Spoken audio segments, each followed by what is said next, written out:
I'm here with Stephen Graves, and Stephen, you're one of the co-owners of KraBA. Yes. Tell us a little bit about what KraBA is. What do you do? KraBA stands for Kraft- und Bewegungsakademie. It's a little bit like a CrossFit box, but more with focus on movement quality and variety of training styles and systems. And our aim is to improve the life of our clients, especially physical life, and we try to use the best tool which brings our client on the efficient and fast way from A to B, for example. Yeah, so I met you because I did a kettlebell training course you did there, and then once I went through the beginner's course, I found that you had lots of little techniques you were bringing in from the rest of the movement world. Tell me a little bit about. So we're both here, by the way. We're both in Barcelona. We finished the second day of the Fighting Monkey workshop. Yes. Why are you here? Why did you want to come to the Fighting Monkey workshop? So I have a motto: always learn from the best. So if I have time and the capacities, free capacities, I try to pushing the envelope or expand my horizon to watch other good trainers and teachers and try to implement their stuff into my own movement practice and into the KraBA training. So from your first 2 days of experience here, how would you kind of summarize what Fighting Monkey is all about, or what people are doing in this workshop? It's hard to tell in one or two sentences. Yeah. I think it's all general movement practice. It's all about free your mind concerning strict linear training and strength training. It's a little bit like connecting the dots between different worlds of training, dancing, capoeira, BJJ, maybe circus, artistic stuff. And I think it's a whole new universe, maybe different or similar to Ido Portal's movement practice and philosophy. Because it seems like they're bringing in a lot of philosophy about how not just the mind affects movement, but how movement affects the mind. So it looks like they're going beyond just an approach to exercise. They're getting into some deeper way of understanding how we learn, how we adapt, how we survive in the world. Yeah. Yes. What's interesting for me, Jozef, one of the head teachers, he's trying to implement many research from neurobiology, biology, and other different scientific approaches to bring into his movement philosophy. It's very interesting. So if you talked about, maybe for people who aren't familiar with this, if we talk about one of the exercises, and from your perspective as someone who does training and who thinks about how you're developing someone physically, maybe break down what's happening there. What do you think the purpose is? So, Of this workshop? let's take an exercise. So maybe take one like they've got an exercise we were doing today with a tennis ball. Yeah. A tennis ball, and it's got a cord attached to it, and we spend time kind of Okay. spinning it to try and So one interesting approach Jozef told us is that you train alone, you're lifting weight, or you do some kind of moves, and you're all alone. But movement is always, or most of the time, happening in some surrounding. And so with this little drill with a tennis ball, you get some stimulus from another training partner, and you have to react. And also in my experiences, most people are not very good in reacting quite well or fast.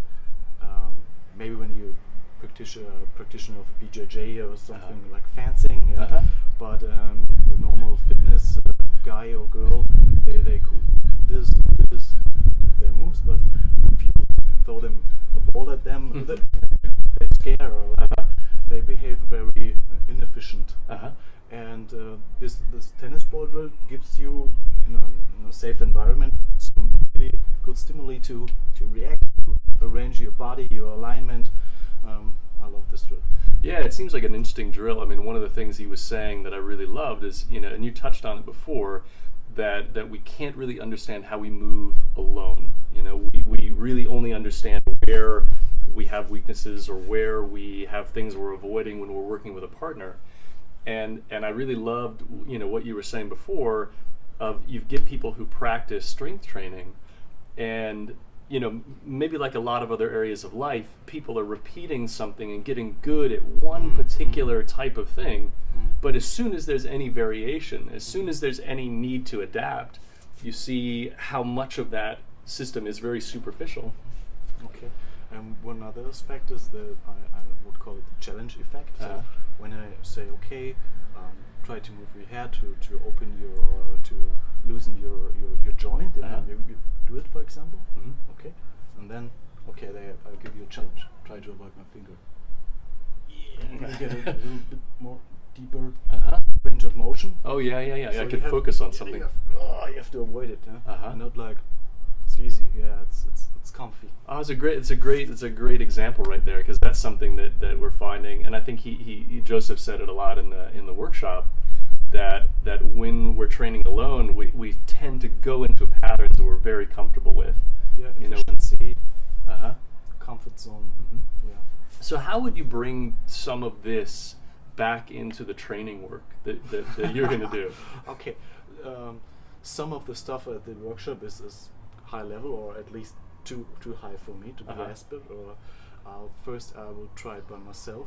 Maybe I'll try it with you, the training partner who's been there, and then slowly I will try the easy tasks, easy drills, and then over a period of a few weeks or months I try to implement the more sophisticated drills into the KraBA training routines and training hours.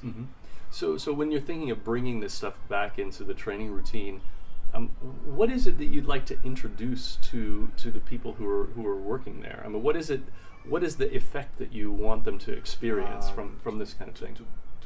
To nail it down in one name, it's movement intelligence. Yeah, what does that mean, movement intelligence? Yeah, the right amount of coordination, the proper response to a stimuli.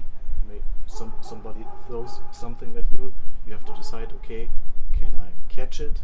Can I avoid it? How do I avoid it?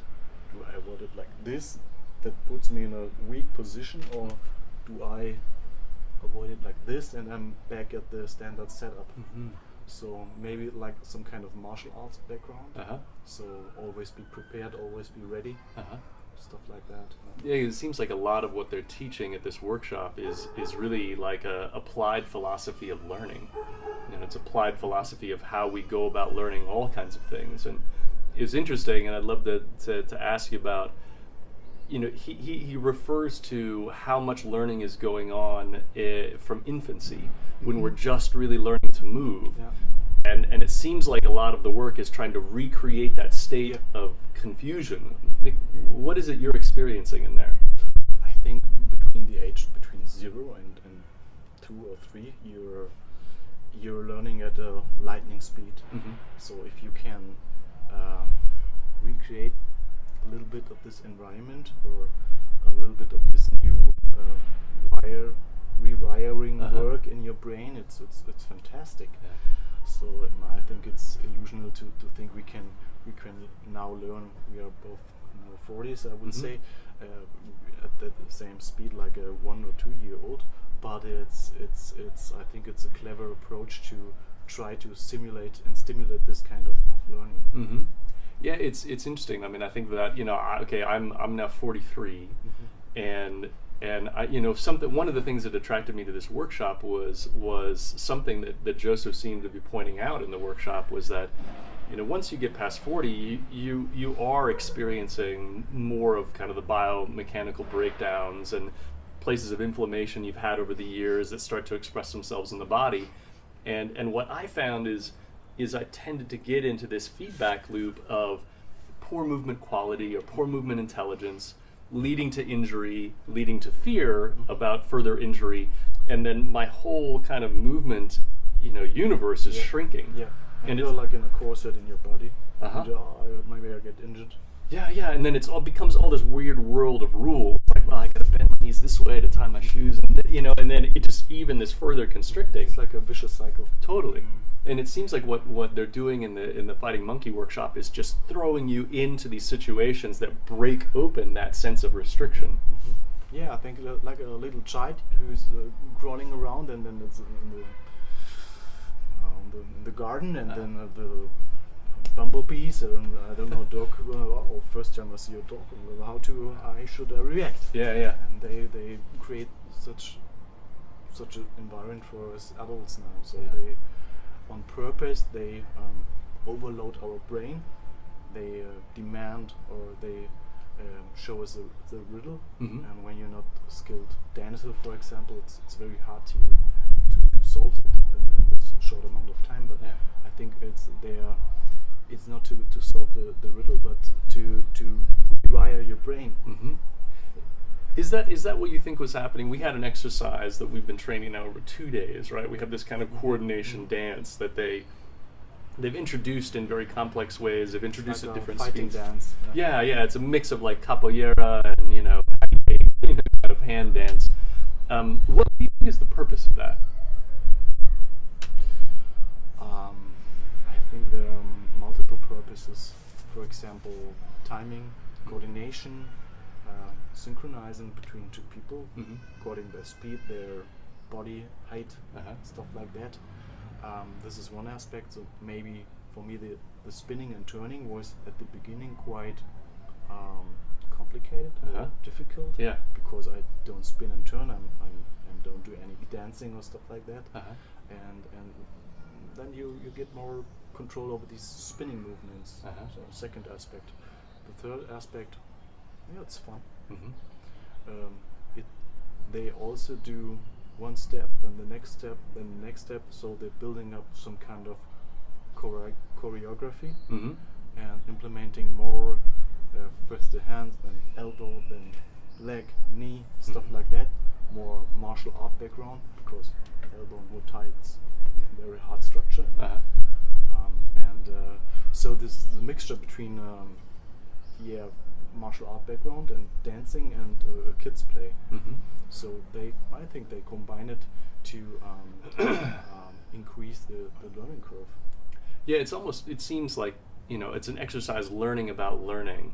As it was so interesting to me. Okay, we did this certain pattern yesterday, and we both were really struggling with it. We came back to it today. Immediately it was easier. Yeah.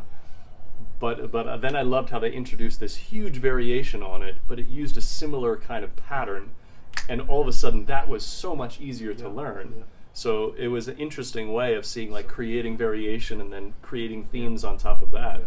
So they build it on the foundation, and then they put the next stores on top. Yeah, and another aspect was they introduced the music the second day, or the first day, I think. Yeah. So you got The rhythm and rhythm, and it's fun.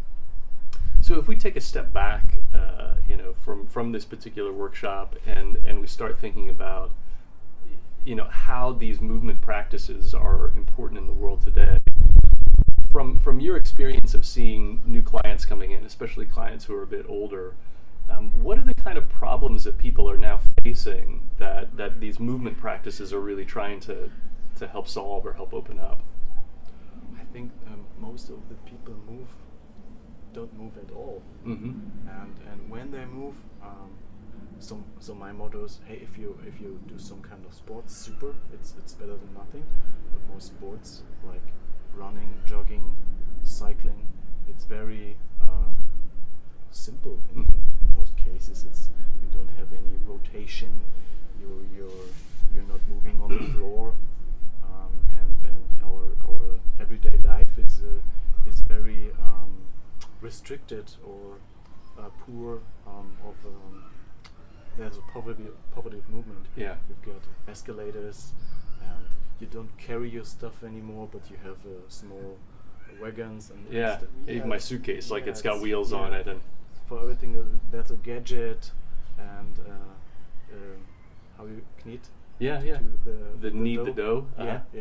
And we don't use our hands anymore. It's all simple and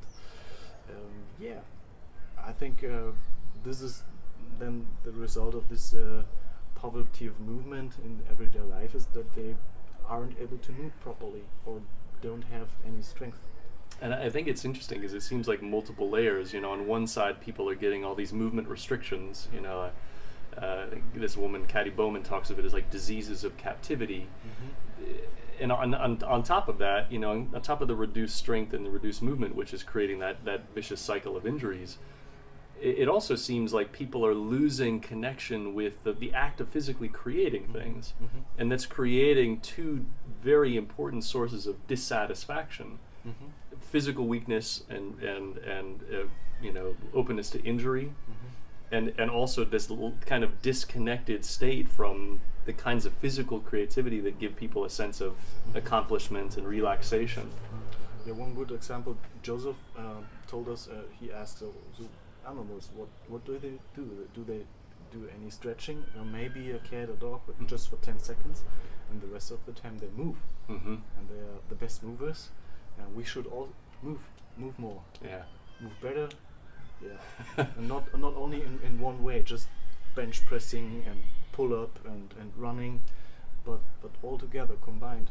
I like that. So the Ido Portal is saying do capoeira, do jiu-jitsu, do some dancing, do ballet, do CrossFit, do swimming, stuff like that. That's probably a good place to wrap it up for this short little view on what we have, and I love the idea of just find ways to move more, find ways to get out there. For anybody who's watching, I'd absolutely recommend getting a workshop with Fighting Monkey. If you're in Munich, highly recommend going to KraBA. Yeah, no, really, you guys have a great program. Thanks. Absolutely top-notch trainers. You're doing fantastic work. I'm excited to see how you're going to bring more movement creativity into the work there. Okay, thank you. Thanks a lot. Thanks.